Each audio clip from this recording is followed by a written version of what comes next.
The Graphic Histories Podcast. I got bit by a radioactive bug. I tried an experimental drug. Went up for a stroll on a gamma testing range. I found an enchanted hurricane. I made a serum that made me small. I modified the serum so it would make me tall. Radioactive isotope in my eyes. Dying alien helped me accessorize. I gained the proportion and strength of a spider. Now I'm invincible and I can fly. I lost my sight, my other senses were heightened. I'm gonna put on my pajamas and go fight crime. Hey there, and welcome to the Graphic Histories Podcast. My name is André, your podcast host. Big thanks to Uku the Mock for our theme song, Superpowers. And big thanks to you, gentle listener, for tuning in once again to another action-packed, fun-filled show.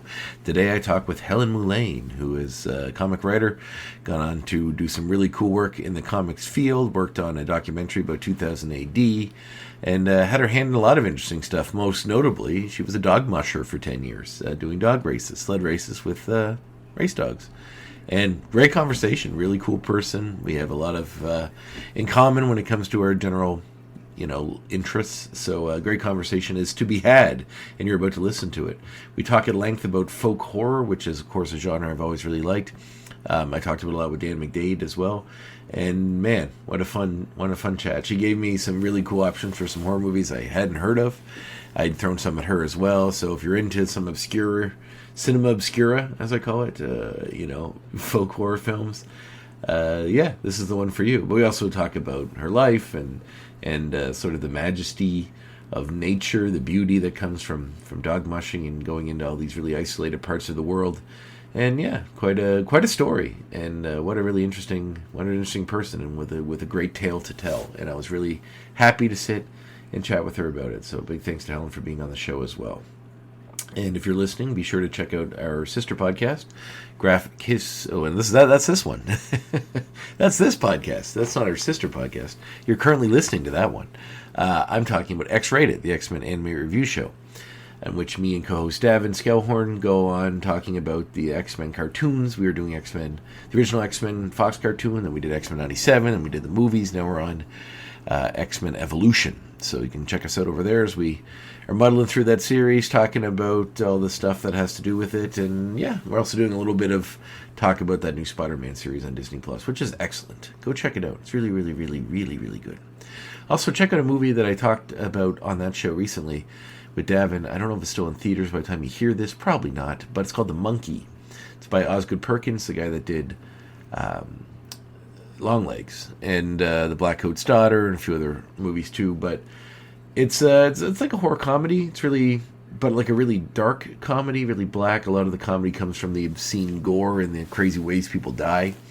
But the whole thing is a very interesting sort of exploration as to death and how, it just happens. It's you never know when it's coming. You never know how it's coming. It could be weird. It could be wild. It could be basic. You could die in your sleep. You could die in some crazy accident. Who knows? And death is kind of everywhere.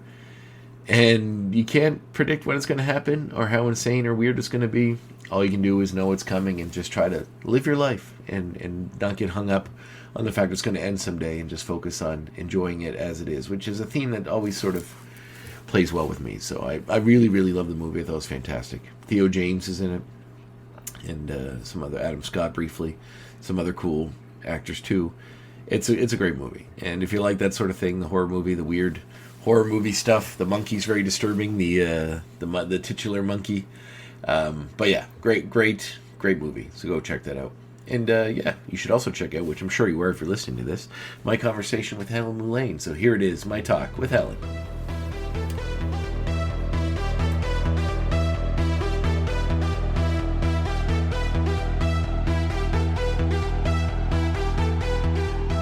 Hi. Hey. Hey, how you doing? Good, how are you? Yeah, very good, thanks. Sorry about that. I'm in the midst of moving house and also doing some pretty big funding applications at the moment, so my head's just all over the place. So Quite sorry for keeping you waiting. No, not at all. It's quite all right.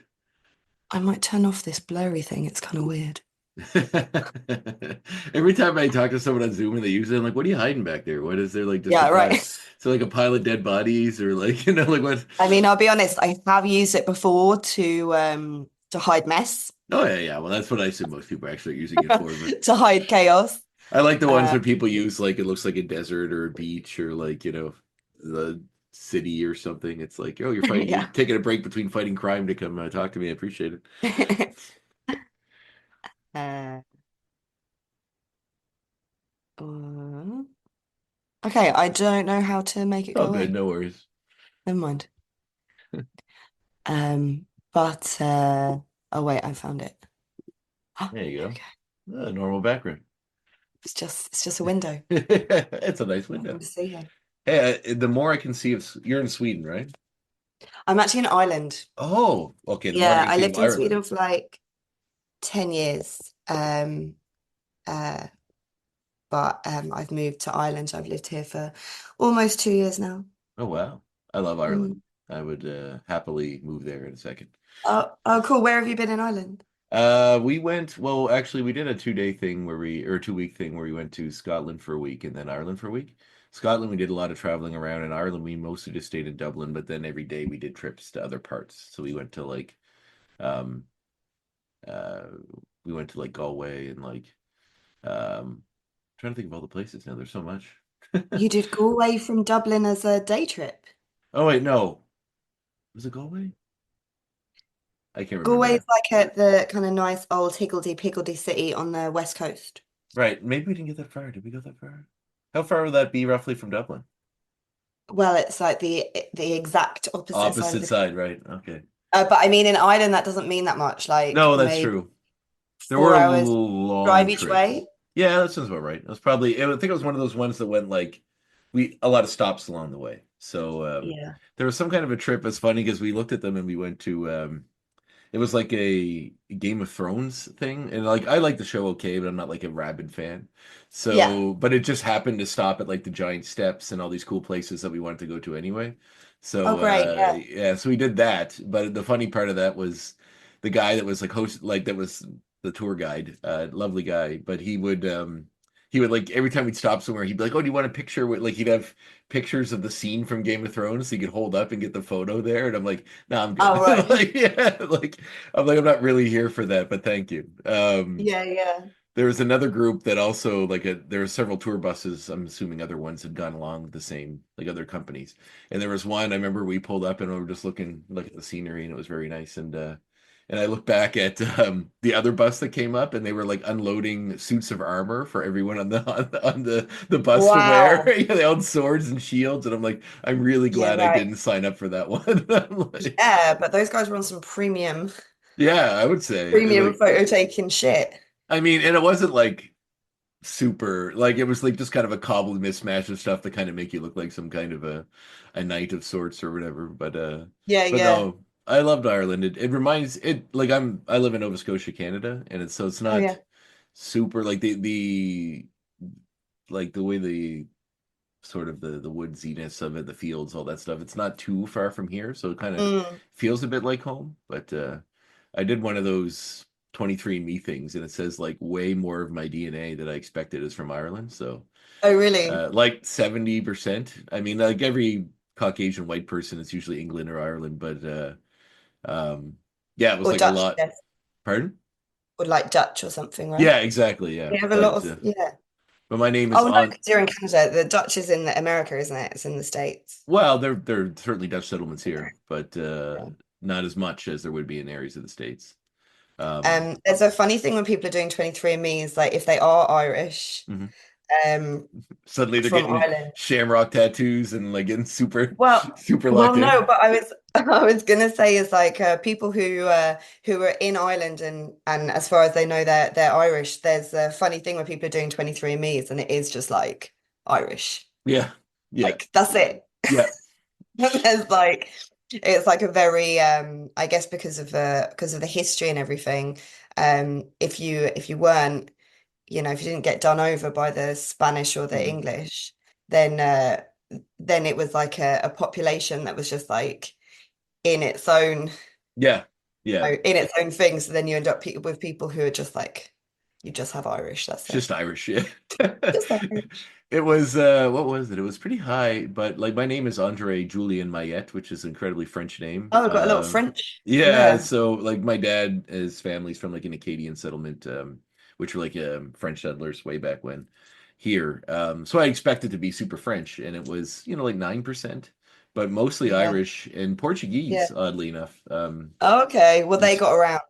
Yeah, so or Yeah. Spanish as well. So I'm thinking like the Black Irish thing, those settled like I learned about that when I was there a little bit, so that could be connected to it. I don't know. Hmm. But yeah, cool. So were you from originally? What area? London. Really? Yeah, I'm And from London. nice. But both my parents are Irish. Really? Yeah, so Wow. all my heritage is Irish, and nearly all my extended family is here. Wow. So are So you in the area with them, or like are they around where you're staying? I am not. So we're in the midst of an unreal housing crisis Mm, in Ireland, and I have a dog. mm, And renting with a dog, you may as well be trying to rent with the plague or something. It's impossible.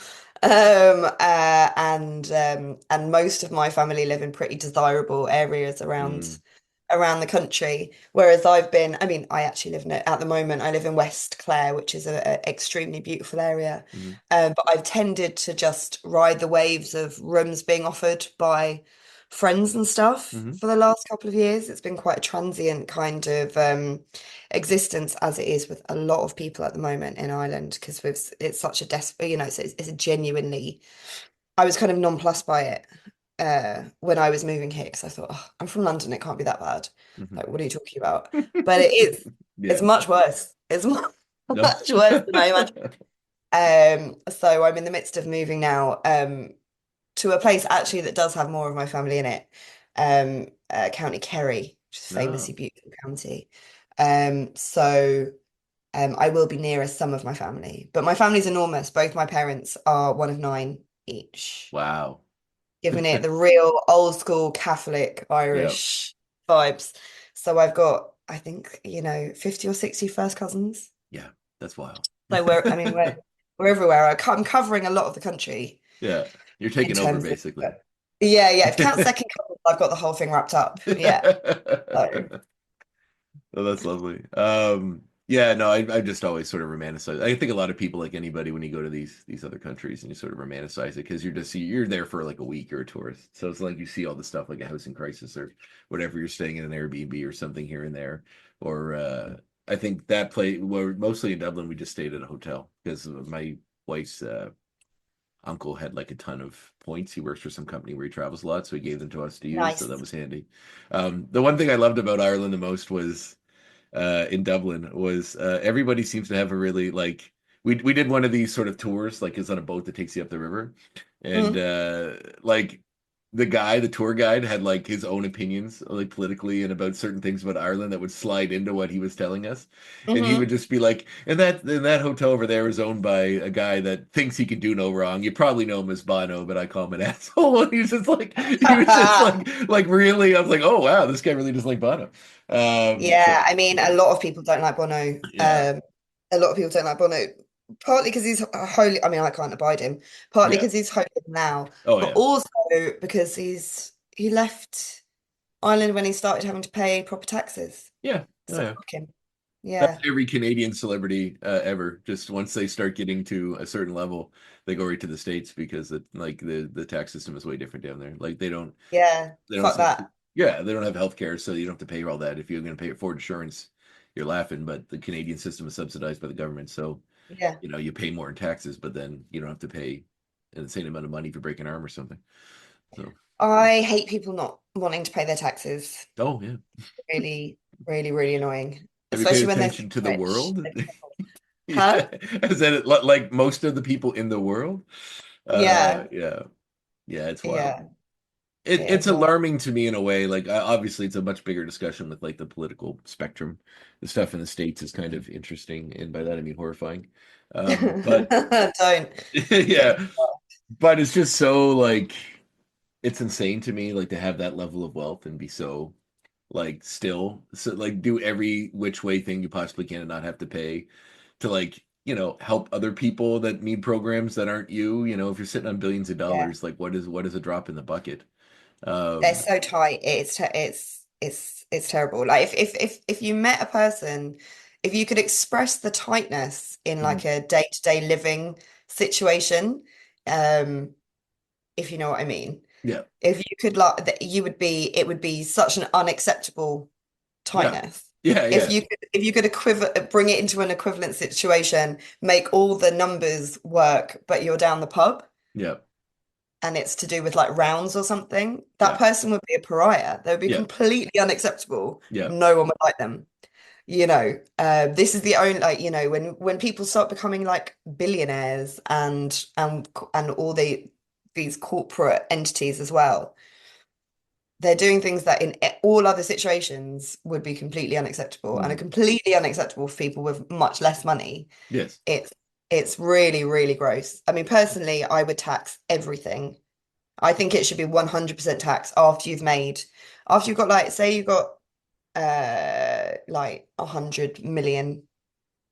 I'd even say a billion, whatever. But like, just don't be a billionaire. Whatever, So you make yeah. nine But hundred ninety nine million, whatever. After that, right, right. you And could once you do hit a billion, everything you ever could want to do in the world. There's nothing holding you yeah. back. So Yeah, once why you not? hit, for example, even a billion, then it would be 100% tax.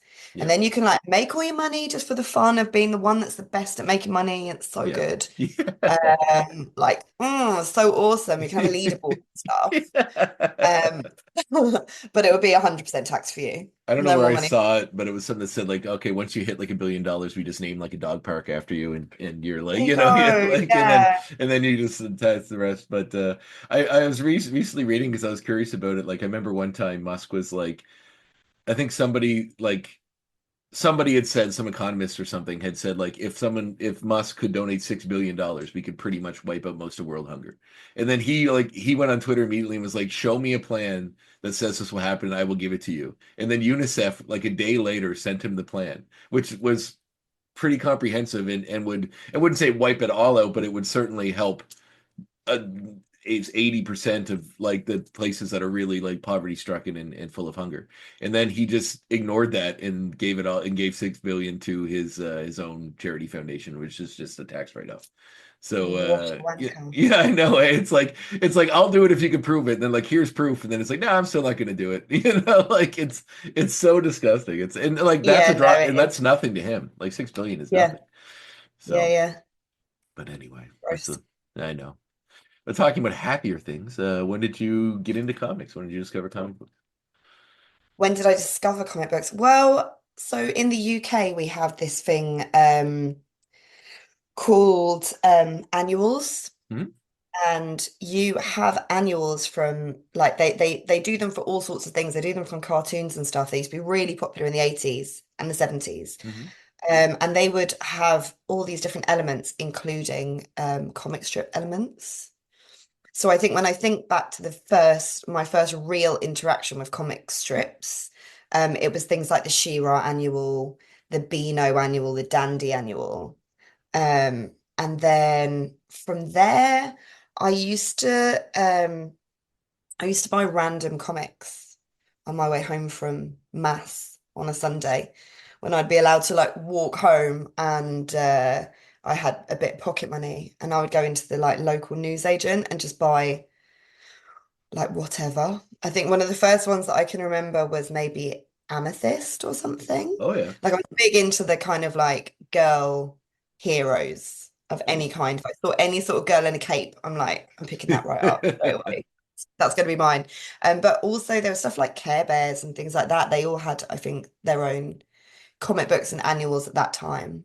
And I would buy them like with no regard, but like I didn't know for ages that they had that there was something linear about them. I thought it was the sort of thing you just kind of picked up and dropped, Mhm. you know. So it wasn't until much later that I realized that the numbers and the notes from the editor and all this sort of thing were referring you to kind of, the bigger picture. Oh. Um, I think I was reading random comics for quite some time before, yeah, that penny dropped. So That's sort of yeah, like that's when the collecting part of it comes into it, I guess. When you're like, oh, there's all these other yeah. stories and things I can track down. Yeah, And exactly. And I do have like a quite robust collector's gene. Mm. So, so I once I understand. and also a tendency to like once I realized that there was kind of a whole world out there, did become kind of incredibly like voraciously curious about it.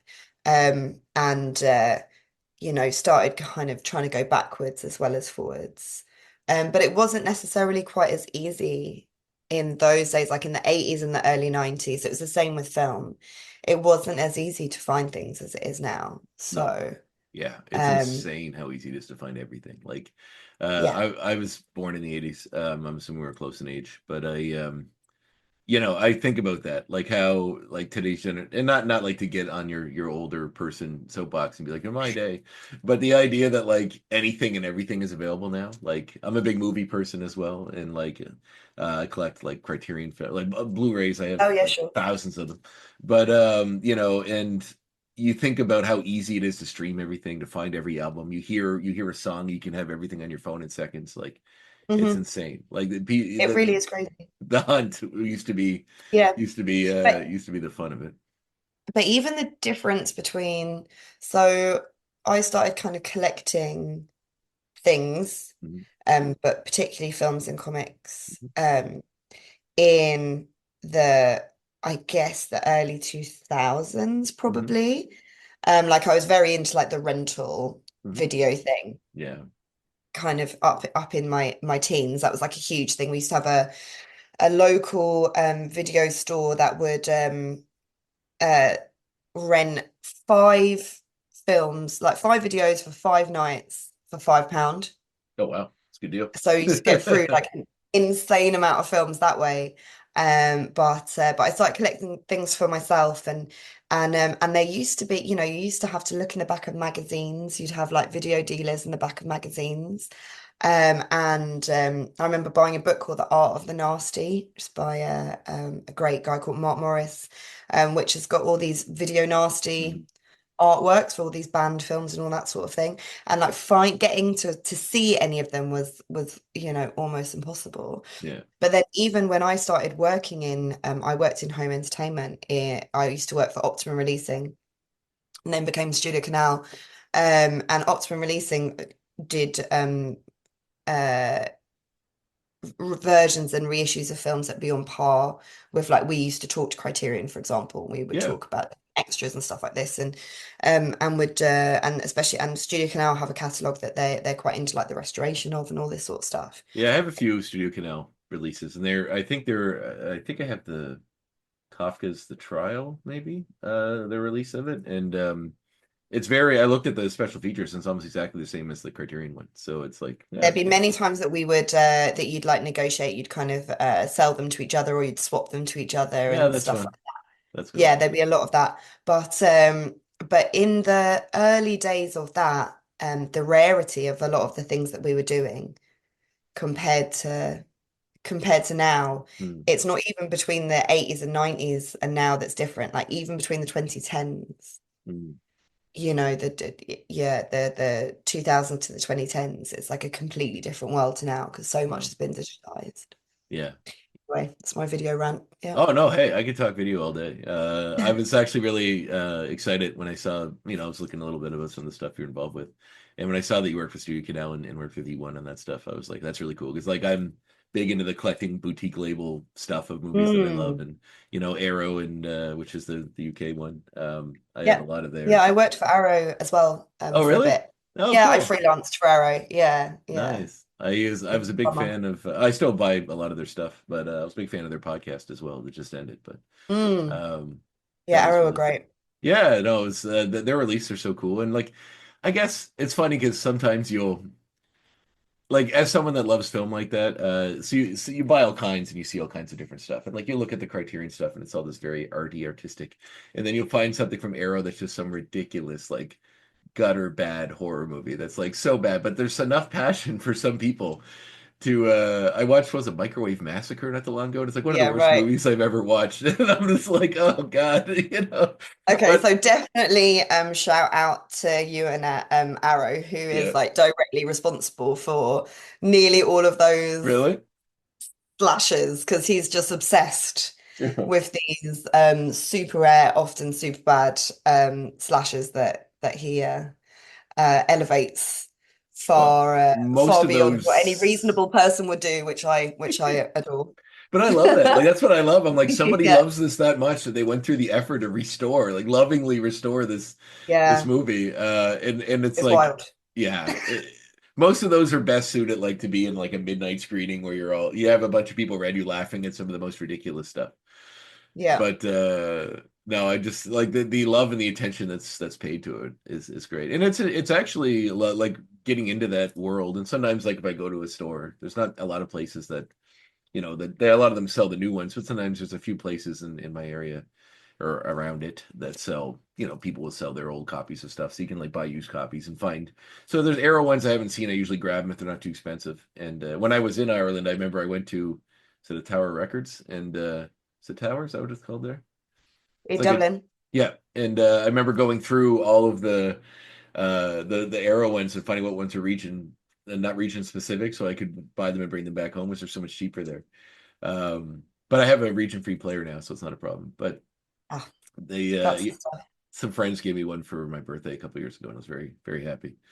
Yeah, Um, Region 3K is a game changer oh yeah, for sure. and I mean 4Ks don't are region locked, so it's nice that way if you're because a lot of them are getting those releases. Mhm. Um, but yeah, no, it's just anybody that's that passionate about that sort of stuff. It warms my heart. It's Yeah. like, people are out there banging the drum and drawing attention. Because I've seen the movies that, like, there's one called The Vagrant, which was an American movie with Bill Paxton in it, that I never heard of before. But it's like me and a buddy watched it, and it was one of the funnest movie watching experiences I've had in quite a while. So, it's like, hey, somebody introduced me to that, and I'm pretty happy to find a new film that you can love, which is cool. But that must have been very interesting. Like, so growing up, I mean, the video nasty culture in England is interesting to me because that's like you guys, not you specifically, it's like you represent England, but they had banned so many movies. Like if you look at like all of the movies that have been fallen under the video nasty category, it's in like cavernous. It's in volumes of movies.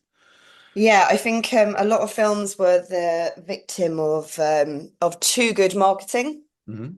because they would often have covers that would be much more kind of violent and prurient than the films themselves. Hmm. So sorry, I'm just moving Oh, that's all good. because my laptop's about to die. But yeah, so there'd be films if you actually watch them, it's like, but this film is boring. Like there's nothing going on here, you know. But they had like an amazing painted cover that was basically lies, Mhm. and so therefore, they would get banned. Yeah, Uh, and like there's stories of I mean, there was raids on video rental stores that's so wild. because the nasty era was a lot of it was rental era Hmm. stuff, and yeah, so they would raid these stores, and then they would kind of junk all these Oh videotapes. God, that's crazy. It's That's completely crazy. insane. Yeah. I just love there's And I like mean, a police squad that's job is to like raid video stores and take out just movies. yeah, Yeah. yeah, ban these disgusting videotapes. There used to be like news headlines about it. Wow. And I mean, when I was younger, so the first time I saw The Mhm. Exorcist Was that a video was nasty? actually it was banned, yeah. Wow. It Wow. wasn't one of the like so there's 38, if we're gonna start getting technical about this. So I think there was like 38 films Hmm. that ended up being on the actual video nasty list. Hmm. But and was The Exorcist one of those? The Exorcist was certainly banned when I was younger, like you couldn't buy it. And my so I saw it in the cinema, I think maybe at the Curzon or something, like Hmm. a central London cinema. It got reissued. Um, but just to show how kind of precious these things were, that year, my friend for my birthday, and it happened to like coincide, bought me like a Dutch videotape of The Exorcist, Nice. because it was the only way you could get it. But then this reissue, this cinema reissue, happened while she was waiting for the videotape to kind of arrive. Oh yeah. Yeah, so that was like even for kind of what couldn't possibly be seen as anything but good quality cinema. Hmm. Um, uh, the kind of video era was so hysterical at a certain point that they just like you just couldn't get things. It's I don't know. The argument that's always been like, some kid sees some movie and it's going to warp them or they're going to turn into some monster. Like Shudder did a was it a horror movie a while ago called Censor? It's an English horror movie about Oh yeah, yeah. I so sorry, just a little No, sidebar. go ahead. Did you So have something to do with it? so I made a short film called Nasty Hmm. with Prano Bailey Bond, who directed Censor, Oh wow. and that's on the Blu-ray and everything Oh really? I don't have the of Blu-ray Censor. yet. I'll have to check it out. That's awesome. Yeah. Yeah, I really dug that Yeah, movie. sorry to interrupt. No, no, no, please. That's awesome. Yeah, well, that's really cool. I noticed I was going to try to track that down, but I didn't really have time this morning to watch the short film. I'm not sure if it's available online, but I saw that you'd done one, and I was excited to watch that. So, Yeah, I think you have to yeah, you have to buy the Blu-ray. no, that's fine. I'll happily buy that. I like that movie quite a bit. Yeah, me too. It's great. Yeah. But I mean, this so during the process of developing Nasty, um, Prano is always laying the groundwork for Censor. Hmm. And so we were doing so much reading and research about the Video Nasty era, and about all the different things that were happening. Hmm. Um, and yeah, all with preparation to make this film about for Prano to make this film about a film censor, That's awesome. Yeah. Well, there's which was already, yeah, very much percolating in her mind. there's another one I just discovered. I think it was on. It was probably when I think like on Shudder they have this series called Horror's Greatest where they talk about for some reason, something I really love watching is movies about movies or shows about Oh, movies, same. Yeah, where yeah, just people yeah. talk about them, like those In Search of Darkness releases they did, or any of those ones where it's like they're just talking heads about horror movies. But they had one, and Yeah. there's one with Toby Jones that's like that too, right? He's like a sound editor for a horror movie or something that came out, I don't know, like 10 Oh, do years you mean ago. Bavarian Sound Studio? Yes, yes, that's one I've never Yeah, seen, that's but I really great. want to Peter watch. Strickland, he's one of my favorite horror directors. Oh, Or Strickland. favorite Okay, directors. cool. Well, that makes you need to see it more. That's awesome. Yeah, I added it to my list. It's a big list, but I'm excited Yeah, to yeah, check I it out. know. Well, when did you start like writing your own comics and getting into that? I started writing comics so I made a documentary called Future Shock about Yes. 2000 AD. And while Paul, the director, and I were on a trip Hmm. around the UK interviewing a whole bunch of people. And we were interviewing Lee Garbett and Jock. And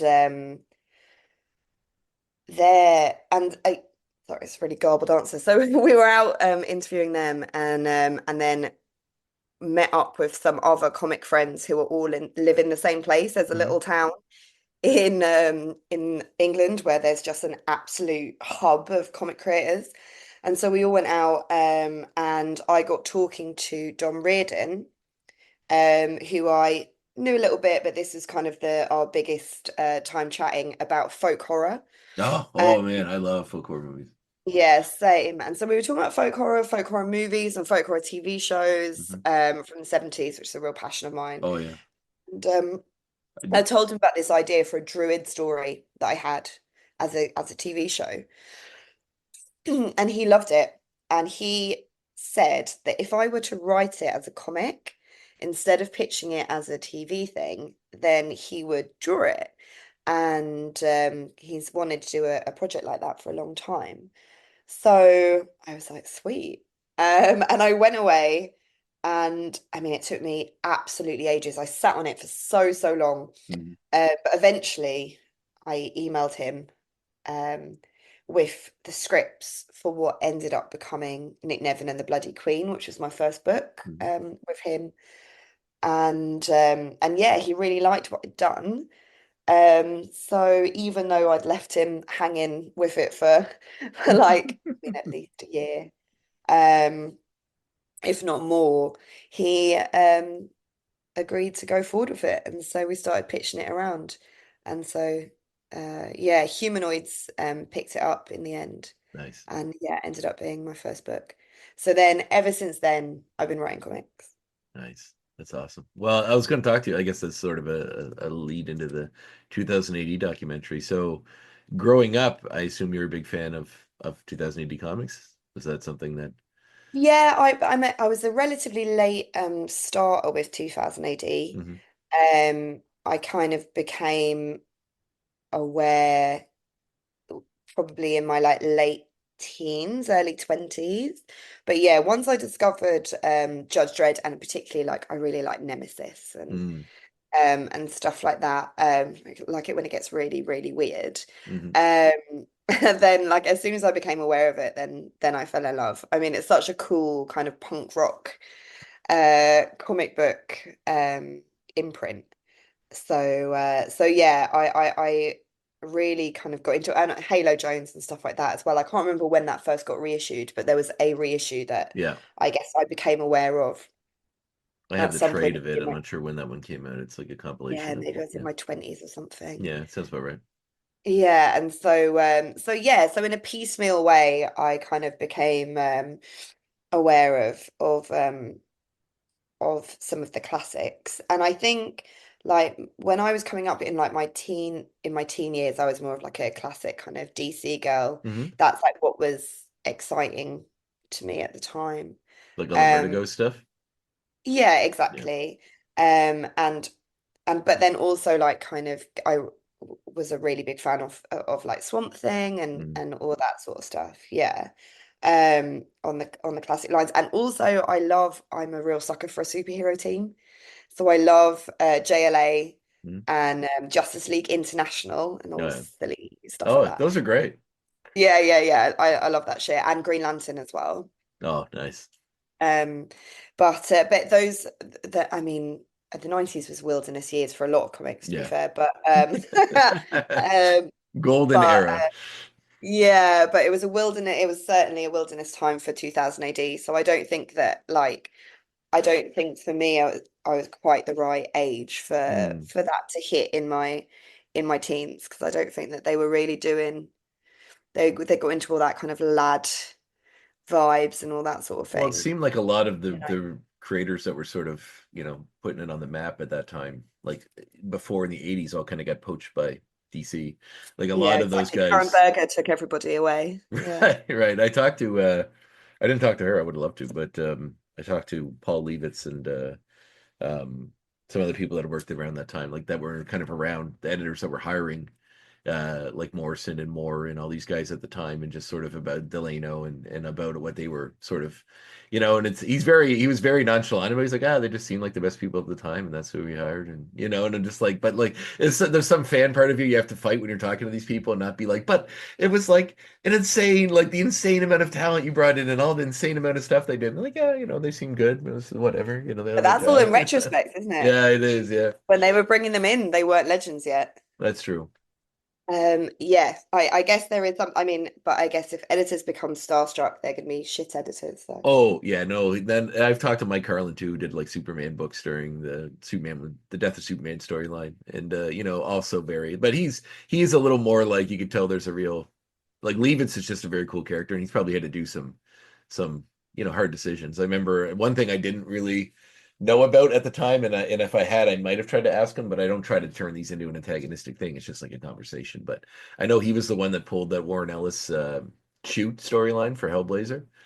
Oh, really? Yeah, and I was like, I would have been curious to know his side of that. I'm not sure if he's talked about it publicly, but I'm not sure if it's something he would have wanted to talk about. He never mentioned anything, but I would have liked to have caught up with that. Maybe I'll get a chance to talk to him again somewhere down the Yeah, line. I'd say it's always worth asking. Like the worst that someone could just tell you, I don't want to talk about Yeah, which I hope they would. I've never run in like honestly, creative people like yourselves and anybody I talk to in the show are usually pretty open about stuff, and they that. don't because it just seems like if you're an artistic person, you're a little more of an open book, I find, or at least you're not too hard to penetrate when it comes to like learning about your life.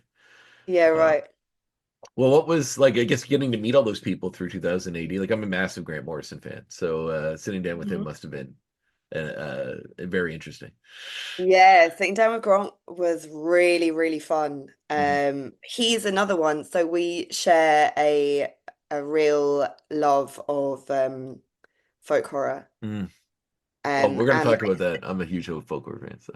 yeah, and like Satanic Panic stuff and all that sort of thing. So I kind of had a few kind of moments of feeling a little bit, not quite starstruck, but I'm Mm. a very big fan of Grant Morrison. Hmm. But then once we found that kind of started talking on this kind of cool common ground while we were waiting to get set up and start asking the questions and stuff. We just had such a fun chat that it Mm. all just kind of like went away. I mean, a lot of the one of the reasons why I got brought into the Future Shock project Mm. was because I knew a lot of these people anyway, um, from from film. Hmm. Not Grant, but people like Jock and stuff. Hmm. And also from being at cons a lot, in from in while I was in Studio Canal and Optimum Releasing. So I knew a lot of people and could access them, but Right. then there's still those people who, yeah, have that legendary status in your mind. But I think Grant was very open and interesting to talk to, Hmm. and was very willing to like give his time and everything. He was very Yeah, generous. that's awesome. Well, what Yeah. draws you specifically to folk horror? Because I'm a massive fan of it as well. So I actually just was going through. I bought some of those Severin box sets. Oh Um, yeah, yeah, great. Days Dark and Bewitched or whatever. Yeah, yeah. So many films. Oh God, I just watched. There's a Canadian one called Clear Cut, which I just watched the other day. I really. It's I've great. got the box set, but I must confess I haven't watched it all yet. I haven't had a Blu-ray player at home for quite a long time. Oh wow. So I just got one recently Oh, actually. beautiful. You're open then. Yeah. Wide open. So I've had quite a few things that have been languishing Hmm. for quite some time, but the documentary is amazing. Yes, I've been meaning. That's one I've been meaning to watch too. But it's like 4 hours long, so I've been trying to find Yeah, like a right. a day to get. They've released a second one. There's two of them now. Yeah, yeah, I Yeah. know. I know. But um but yeah, so I mean I feel this could be a hot take, but I feel like folk horror is woven into the very base of childhood culture in the UK, or at least Mm. it used to be. Um, we have so many uncanny shows and stories and books that are read by or seen by so many British kids. Like, again, I can only speak for my own childhood, Hmm. but even things like Wurzel Gummidge, and there's all these things that with if you look at them now, you're like, but this is so weird and creepy. So I think that we're really primed to engage with folk horror, and obviously we produced an awful lot of it.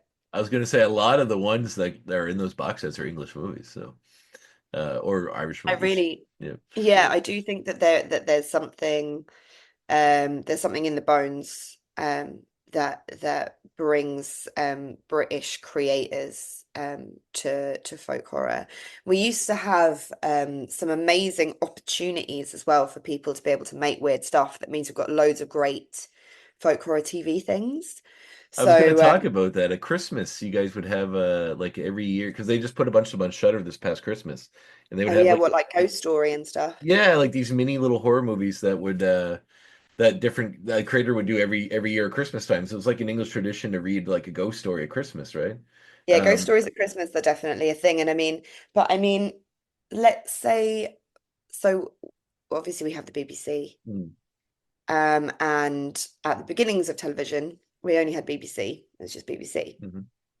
And BBC Two was first kind of started or first campaigned for another channel because of I think it was the Quatermass experiment was the Oh yeah, first yeah. of it. So this Nigel Neal penned TV drama that was so scary that loads of people were like, oh, like I don't want to watch this. Like I have to be able to. I want to watch telly, but I don't want to have the shit scared out of me actually.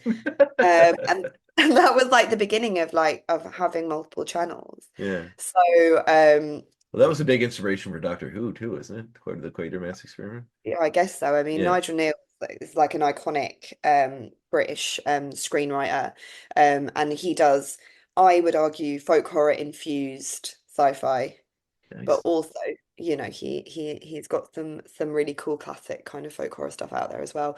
Like Quatermass 3 is basically just folk horror. The Uh, movie or the third yeah, the series? movie. Yeah. Because the It's like a movies are a Hammer, separate thing, right? Yeah, there's three of but them. they're all There's written by him. Oh, really? Okay, I have them, but I haven't watched them yet, so I'll have to add them. Yeah, yeah. So it's all Nigel Neal. But the point is, the reason Mhm. why I go off on that tangent is just to say that like even at like the beginning of the British TV journey, Mhm. um, these this kind of folk horror and like horror of the land and crypto geography type Mhm. vibes were just always there. I talked to Dan McDade not too long ago, who does he's an English comic artist, and he lives in Scotland. But we talked for like an hour, but not an hour, but a long time about um, uh, The Wicker Man, because it's one of my, it's like one of the cult classic folk horror Like, yeah. movies. And when I was in Scotland, the tour guide, he stopped in Plockton, which is where they filmed most of it. So it was like I got to kind of walk around and see some of the stuff, Oh, um, great. which is really cool. But we were sort of we were talking about sort of the level of like because folk horror is sort of unsettling. I mean, obviously the woods are kind of scary. Like it's a natural scary environment if you're out in the woods, and the idea, but a lot of it is, especially the Wicker Man. It's like it's not really anything supernatural. It's just people, Hmm. and that's often the more scary thing when like this kind of group think or this cult think, where these people believe that what they're doing is right or that it's somehow a natural way to be murdered, like midsummer or something, where they have these weird rituals where it's all Hmm. part of their life and they think it's totally normal, and the fact that you get killed or ripped apart as part of their thing is just part of the natural cycle of what they do. And there's something Yeah, so yeah, and the unsettling. tradition is, Yeah, yeah, yeah, definitely. yeah. There's a great maybe you've seen it already, but there's a great Hammer movie called The Witches No, no. that deals with this idea of just these unsettling things just kind of being Yeah. just there in society, Mhm. rather than necessarily these big outside powers. Oh, that's awesome. That sounds really cool. Well, you did live in Sweden and you ran a dog sledding team. Is that something you had done while you were there? I just want to get into that a little bit. That's an incredibly interesting Yeah, story. so I was a dog musher, driving huskies for like 10 years. Wow. So what led you to that? Oh, it was, I always say it's like a work sabbatical that Uh-huh. like just spiraled out of control. Hmm. I was only supposed to go for like 3 months. I went on like a whim. I was coming to the end of my contract at EOne, Hmm. and Future Shock had come out and Nasty had come out, and I was just completely done in. And I thought I'd achieved some things, some benchmarks that made me think that I could go away for a few months and I could come back and it would all be there.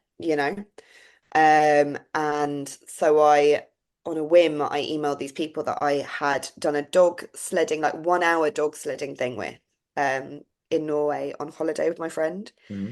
And I messaged them and I was like, "Do you need any workers for a little while?"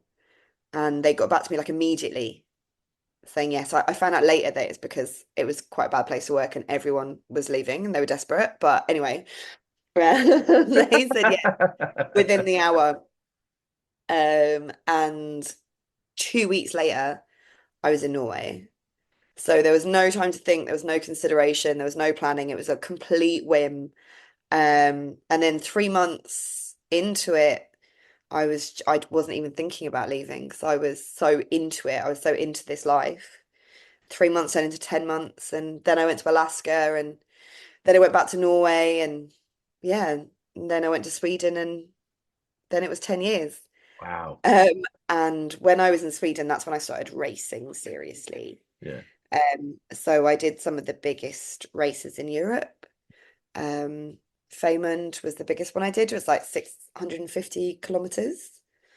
Um, and then I kind of my mentor who I was working support with, um, he was doing and winning the biggest races in Europe. It's like 1,200 kilometers. Wow. Yeah. That's insane.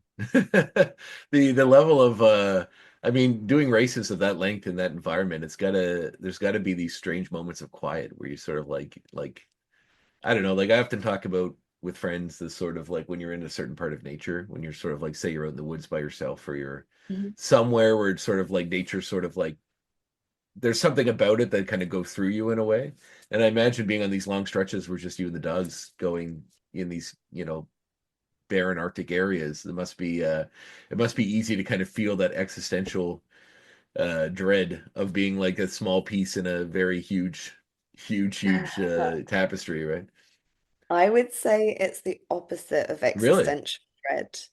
I Um, need some of that. Maybe I should start dog sledding. yeah, I actually my old mentor, um the one who the long distance Yeah. champion, Petter Carlson, he and I have talked about this quite extensively because excuse me, because there is a transcendent spiritual joy, like next level joy, um, that is incredibly moving. That is the thing that you tend to experience Wow. more than dread. So normally, through the if you're driving dogs through the kind of black of the night, Mhm. uh because when you're doing races your schedule doesn't take into account anything Yeah. in terms of day and night, and um you're very tired. There's a high level of sleep deprivation, and the work of dog mushing can be very physically difficult, Mm. very physically draining. There's a big aspect of it that's about, preparing meat and corralling dogs and all this sort of stuff. So it's all very muscular. So during the night you can start to feel really kind of tired, and things can feel really, really laborious, and it's hard to stay awake and all that sort of stuff.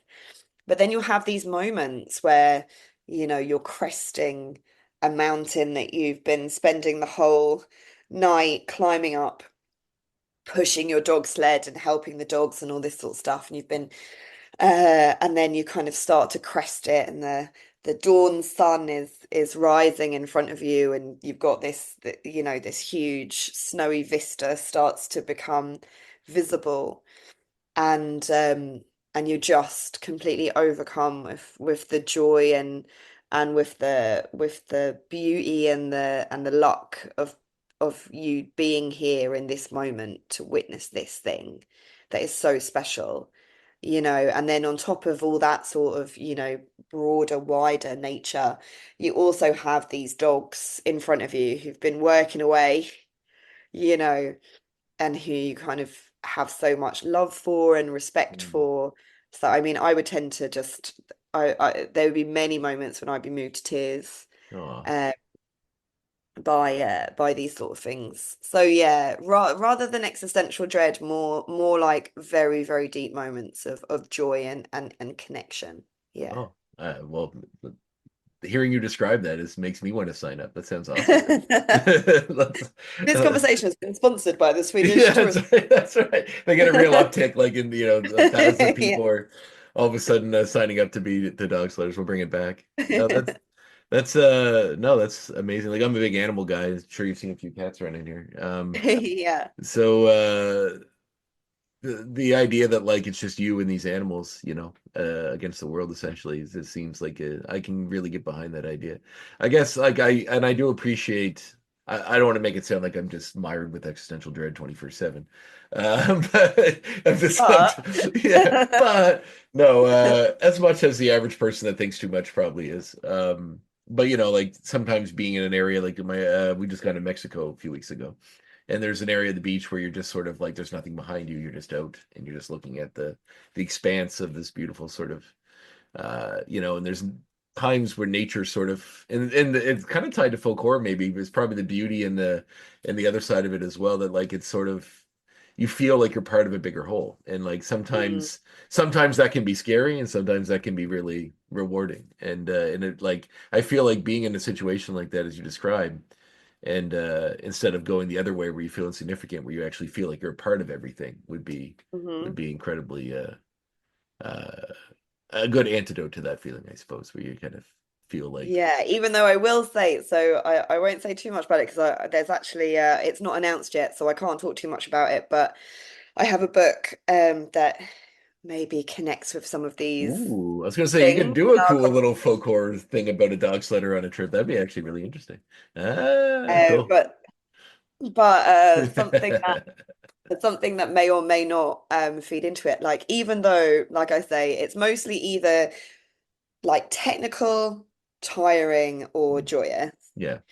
But I have had one or two moments. In fact, I would say only one moment in my dog sledding career where I suddenly felt super scared and creeped out. Hmm. Because it's very rare that it happens because the dogs are with you. So if Mm. you're resting, if Yeah. something scary was actually happening, the dogs would be going absolutely nuts. Yeah. So if the dogs are chill, like it's fine. Hmm. There's nothing happening, Yeah. you know? Um, but I did have a moment years ago where I was on a rest and I'd been in a rest spot that me and a couple of other people had been sharing, but my rest was longer than theirs. Hmm. So this is like sleeping kind of on your sled, Hmm. parked up in the middle of the forest, in the middle of nowhere, miles from anything. Hmm. And you lay out your dogs and you put straw underneath them and you feed them and then you get your sleeping bag on top of your sled and you have a sleep. And I'd done all my dog things, and the people who had been with me left for their shorter because they had their shorter rests. And I took out my sleeping bag and I got into it and I lay on my sled. And then I heard with absolute clarity, and remember you're very sleep deprived, so you do tend to trip out, but I heard with absolute clarity a zipper being zipped up by my ear, like as if someone had been zipping a heavy duty parker or something, like Hmm. just behind me. And the scariness of it was so scary. Hmm. I mean, I had to leave. I ended up cutting off the cutting off I tried to sleep, I tried to get over it. Hmm. But the feeling that possibility of a presence where a presence shouldn't be Hmm. was so fundamentally terrifying that I had to go. Yeah. I was like, I'm sorry guys. I can't, you can sleep Wow. later. Like I can't stay here. So yeah. Wow. No, that sounds like a great recipe for horror. I like this. This is Yeah, yeah. may or No. may not be. Well, Um, I mean, I won't needle you anymore, but hopefully, if some mystical thing is in the works and it does come out, please let me know because I would love to. I'd love to read that. That sounds awesome. So coming back from that, like, did you just have some kind of I got to get back to civilization moment, or? um, yeah, I guess I just my writing, I had Nick Nevin come out and then Mhm. uh a couple of other books like Superstate, a book called Life Forms that I think is not actually out yet, but I wrote it like a year or two ago. Mhm. And this thing called Painted as well, and then Groupies, and I just felt like writing was going really well. And I became kind of curious about how far I could go with it if instead of it being like an addendum to a very intense lifestyle as a dog musher, if it was like my main focus, Mhm. what would happen? And so yeah, I kind of became curious about that idea, and then I moved to Ireland to do a master's in creative writing, Ah, okay. which I just graduated from Oh, actually. congratulations. That's awesome. Thanks. Yeah. Yeah, so because I thought it might be interesting to get a little bit literary up in this bitch and and move into working on some prose stuff. Mhm. So Awesome. now I've kind of expanded my practice to encompass prose, like short stories, but also a novel, Nice. uh, which is in progress. I'm one of the 5.7 zillion people out here with an unfinished novel to their name. Uh, Yeah. but yeah, so I moved to Ireland to do this creative writing masters. There's a very good program at the University of Limerick, which Mhm. is what kind of very well renowned, and is led by some incredible authors, including Joseph O'Connell, and Donal Ryan, who are like very big Irish writers. Mhm. So I thought it would be really interesting to do that, and then I've kind of decided to stay.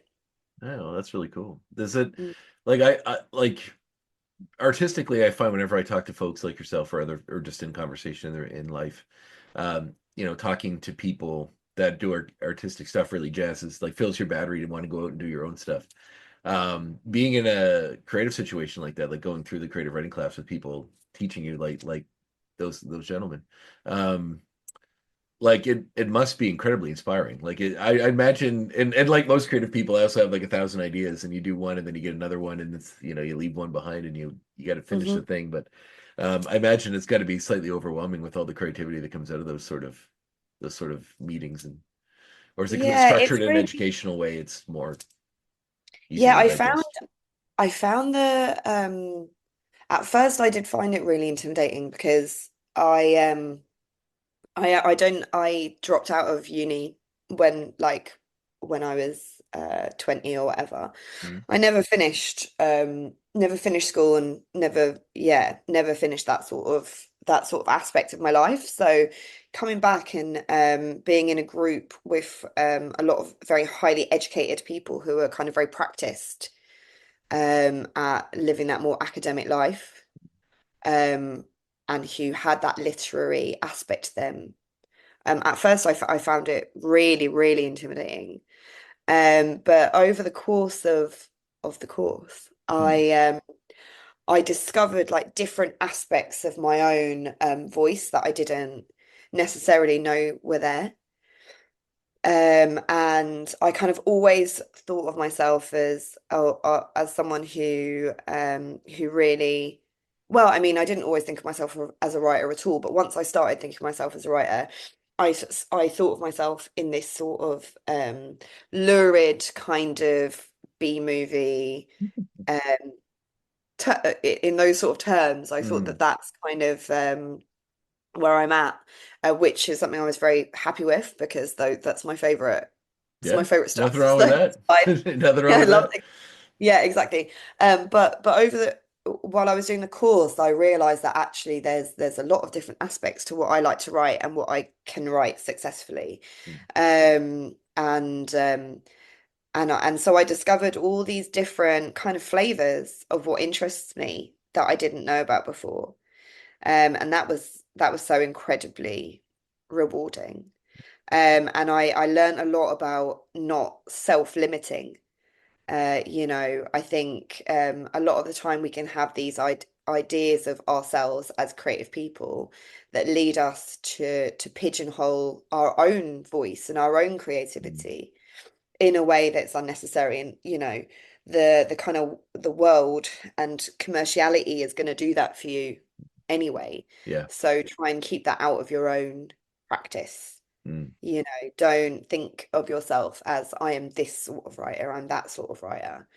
I had myself pegged as I joke about literary vibes, but I had myself pegged as someone who definitely didn't have that aspect. Mm. Didn't necessarily wasn't interested or didn't enjoy that sort of Mm.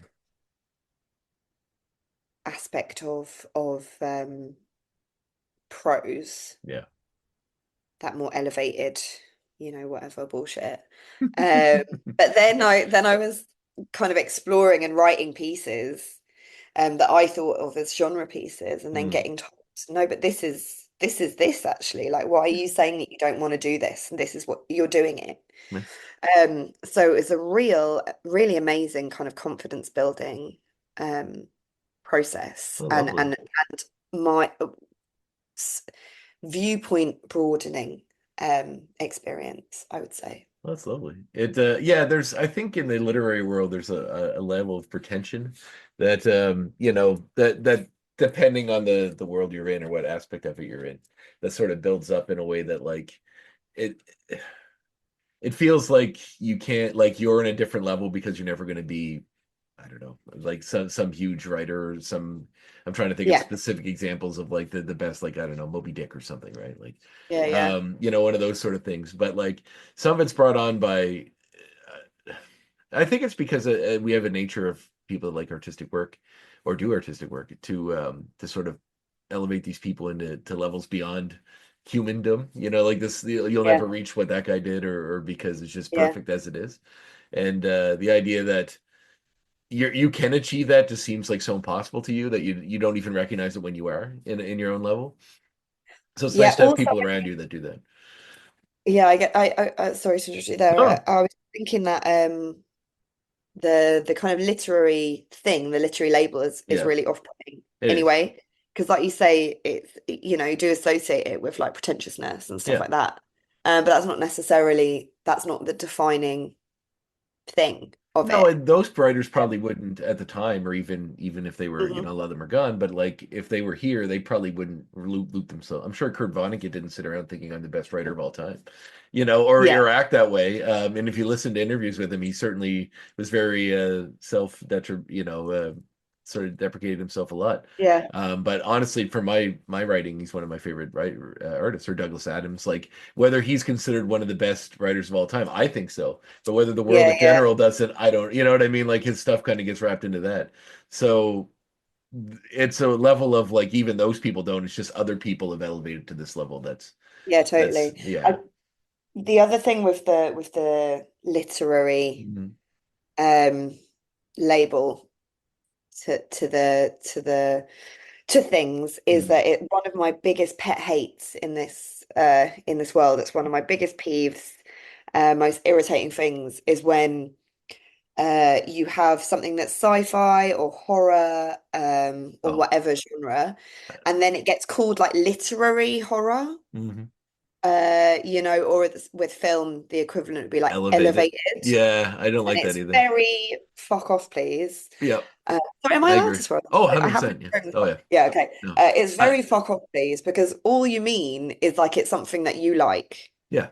Yeah. whoever is giving this label. Well, what it does And is it makes the genre seem like it's a garbage genre. This is better yeah, than the genre. Like, yeah, and that, like when Hereditary came out and or like Get Out or those, and they started calling that yeah, elevated horror started being used. I'm like, well, what you're saying is the genre is a garbage, as a trash genre, yeah, and this stuff yeah, transcends that because it's so good. And it's like, don't yeah, shit all over the genre. Like, it's a great yeah. genre.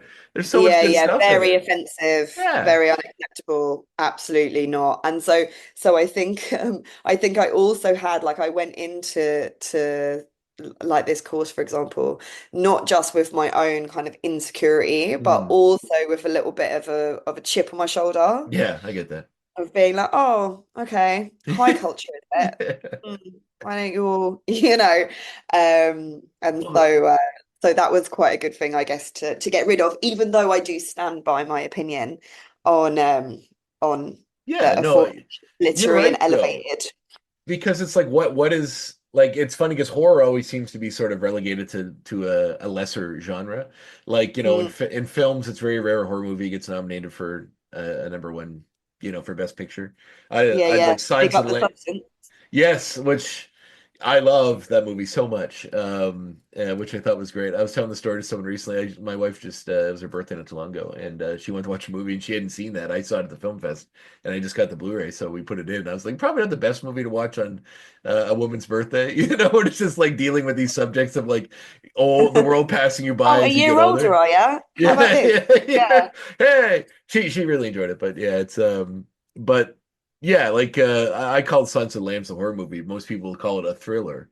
Because but that's the only one that probably got to a status that was that high. But even like Stephen King, who, his output and the quality of his books are so high, he never really gets he like people love him and he's lopped in there, but he's not normally mentioned as like a literary, writer in Yeah, this elevated way, even yeah, yeah, though you could argue by reading his books he is. It's just because yeah, it's yeah. horror, it seems more disposable. Yeah, but it's all literary. Yeah, exactly. It's literally literature. Yeah. Like that's what it is. Yeah, no, so I think it's like really important to fly the flag for our I genre agree, shit, you 100%. know, and to argue the kosh for the fact that that it's by no means less elevated, you know, Yeah. even your arrow slashes. That's right. They all have like or you know your Pulp Fiction, and in fact, Douglas Adams is the great example of this. You know, same like Terry Pratchett, Mhm. um, writers working in quite derided, really kind of areas of genre, like you know genre within genre, Mhm. um, and making the most human and compassionate and Yeah. you know well observed stories. Well, there's a level like I always find, when you're younger and trying to be seen as some sort of intellectual, you'll tend to I find myself anyway, would like down base other stuff if I didn't think it was good stuff. I'd be like, well, that's what are you reading that for? It's garbage. Or like that's no good. And there's a part of me eventually that's come to realize that like if people take joy from art of any form, don't rob them of that. Mm, So it's like there are things that are in those genres. Don't dismiss anything, Like I'm reading a book yeah. series right now, which is probably seen as not the greatest in the world, but it's really fun and I'm really digging it. It just sort of something someone suggested, and I picked it up. And it's a great little sci-fi story. It reminds me elements of like Douglas Adams sort of stuff. I mean, not on that same level, but like, and it's like the joy that I'm getting from reading that. That's enough. Shouldn't that be enough? Like, if it doesn't matter what label the thing is, if it brings you joy and makes you happy, your weird arrow What is it? slasher, a dungeon crawler, Carl, it's called. Great title. Yeah. So it's basically this guy wrote these online, I think, and then they became kind of popular as audiobooks, and now they're putting them out as big fancy books. And it's sort of the series where the Earth aliens have seeded the Earth years ago because they do it every so often for this game. So after the Earth gets to a certain level of progressiveness as far as like technology goes, they wipe everything and use it for resources for a reality show in the galaxy where Oh, basically fun. most yeah. So then it's like live action Dungeons and Dragons or like an RPG game where you enter and then you have to like work your way down to the bottom level and you have levels and you get powers and weapons and skills. It's just this hapless guy and him and his ex-girlfriend's cat that sort of get stuck in this and like there are level ups, so the cat levels up and it can talk and becomes like sort of the leader of the group because of the levels higher. And it's a lot of like references to D&D and RPGs. Like he has an inventory of items that like are way too big that he couldn't carry, but he can put it in his inventory. And yeah, so it's really fun book and it's got a lot of heart to it too, which is actually interesting. So but the idea that like you would probably dismiss that as just being like, well, it's just some kind of fiction thing. But to sort of bring it with you and really get into it, it's joyous. So, Mm. it's like I just finished reading a crazy horror book before that I really liked. So it's nice to kind of jump to something that's a little lighter, but also brings you Yeah, joy right. on different levels. So Yeah, totally. yeah, that's awesome. Well, what's next that you can talk about? Projects you have coming out? Well, I think the big project at the moment is Groupies for Hmm. me, which is still in progress. So three issues of that are out, and two more issues are to come. We're just about locking the last details of issue four at the moment, and I'm feeling pretty excited about it. Um, so that is my book with Tula Lote, which is on Comixology. I think it will be completing in the next, like the last two issues will be in the next couple of months, and then I think the collected edition will be out in November, Nice. and that will be in print. Great. So that is, I don't know if you have um read it at all, but it is kind of sexy, scary, satanic kind of horror set Nice. on tour with a band as their star is rising Nice. in like 1970-ish. Oh, that sounds super cool. No, I haven't yet. It's actually I just realized it was on Comixology earlier today, and I added it to my thing, so I will be reading it for sure. Uh, Good. yeah, it looks great. And it fits into the as you mentioned, the satanic panic folk horror stuff that you've Yeah, taken a yeah. lot I of mean, joy with. I like when it comes to stuff that I originate, I'm pretty kind of consistent in my interests. It's either gonna be nature or Satan. Perfect. It's gonna be in there And somewhere. they can kind Uh, of work together sometimes. yeah, yeah. But I mean, Groupies has been an incredible project because I mean, just working with Tula Lote, she is well, I mean, she's a comics superstar. So I'm very, very lucky to kind of be on a team with her. And the what she's done in this book is so extraordinary. Oh yeah, it's When beautiful you work. get the chance to, yeah, when you get the chance to see it, it's just these incredible painted panels, this unbelievable kind of impressionistic kind of dreamlike world she's created. And she's never shied away. Like Lisa's so, we're very much like of a mind when it Mm. comes to sex and violence. So she is kind of just all in a way that that I just am so excited by. So with issue 4, which hopefully I'll be able to share some bits and bobs from quite soon. I mean, she just goes in. It's absolutely outrageous what she does, and it's yeah. So it's really really very fun working with her and with the rest of the team as well. Uh, Dee and Tyler, like the letterer and colorist, are doing amazing work as well. And working with Will Dennis is great as well, talking about Vertigo. He is the editor on it, and he also edited books like Scalped and stuff like that. Oh wow, So that's one of my favorite books.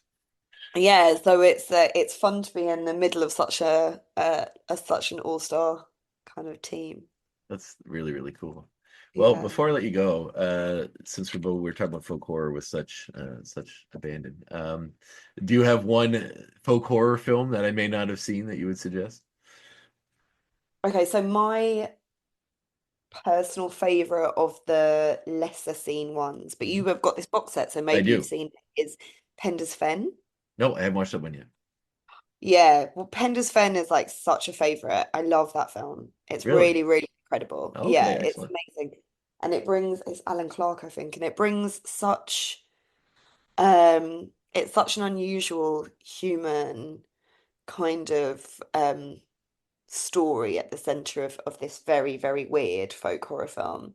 So Really? that would be one. And then the other one that I would also say is I Start Counting, starring Jenny Agutter, Writing that down. I which never is heard of that one. a direct inspiration for my first book, for Nick Neville and the Bloody Queen. Really? Okay, perfect. Yeah, this the it was one of the really really big influences for that book, and it's a wonderful wonderful film. Yeah, Nice. Sounds and awesome. it's one that's recently been reissued. You couldn't get it for a very very long time. There's actually one that I just ordered I've never heard of before, but it's called The Savage Hunt of King Stock, Stakh. No, I've never It's seen that. it's actually supposed to arrive today, so I'm very Is excited to it watch it. British? Yeah, I believe so. Let me find out here. Ooh, no, it might be Russian. Russian? Oh, Yeah, cool. yeah. I mean, Russia and like a lot of Eastern Europe. I follow a lot of accounts online that post clips from animated movies Hmm.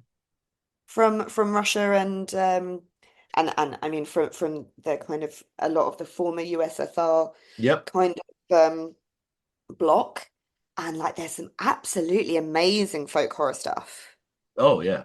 Yeah, And no. there's a great folk horror tradition as out of Russia and Baba Yaga and all that stuff. I saw it listed on a horror magazine I was reading, and I ended up looking it up, and they just re-released it. I guess it was thought lost for a long time.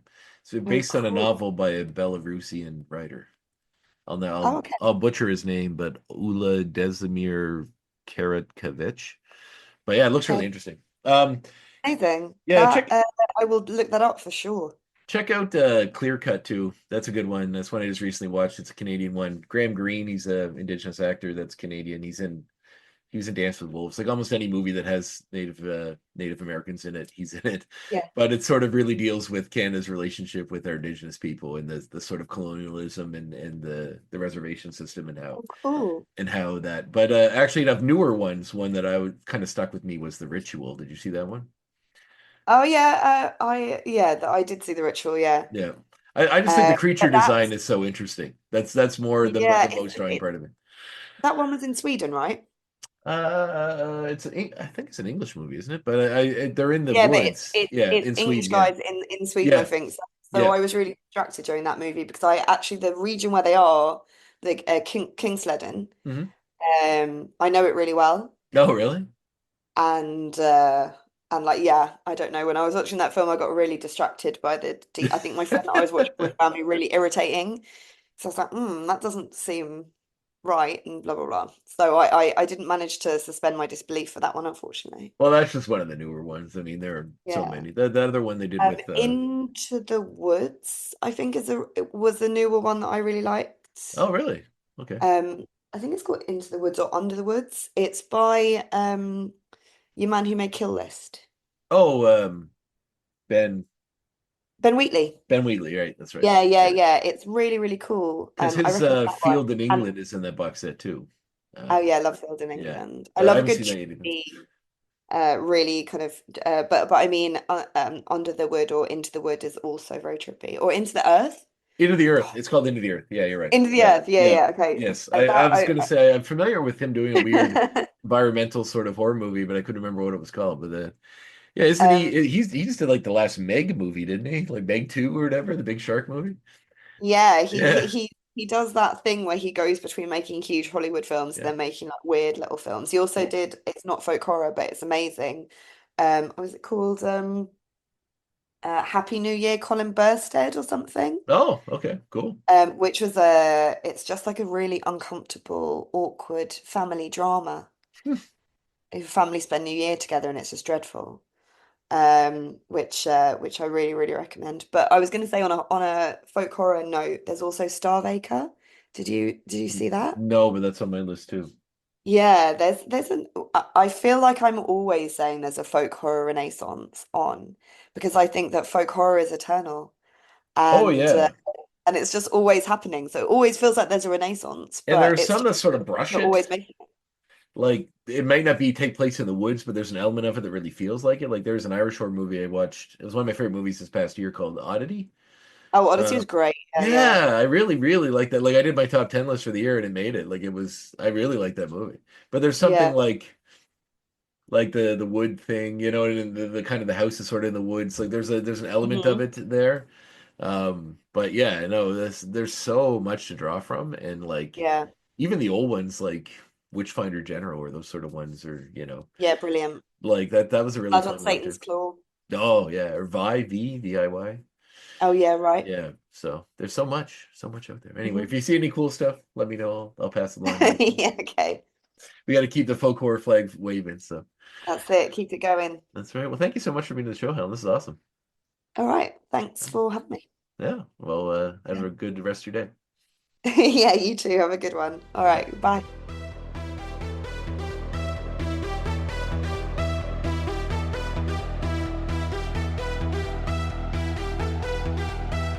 There you have it, my conversation with Helen Mullane. What a great chat. What a great guest. Like I said, we had a lot in common, and I have a bunch of movies to watch based on her recommendations. So I've added them to the list. There's a lot more to come. I feel like maybe a folk horror podcast could be in my future.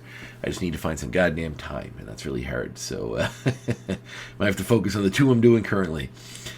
Yeah, so be sure to tune in next week for another episode. Haven't got that one recorded yet, but I got a bunch to record this week, so I'm sure we'll have lots in the hopper by then.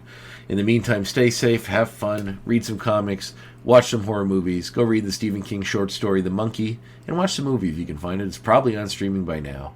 That's the kind of world we live in.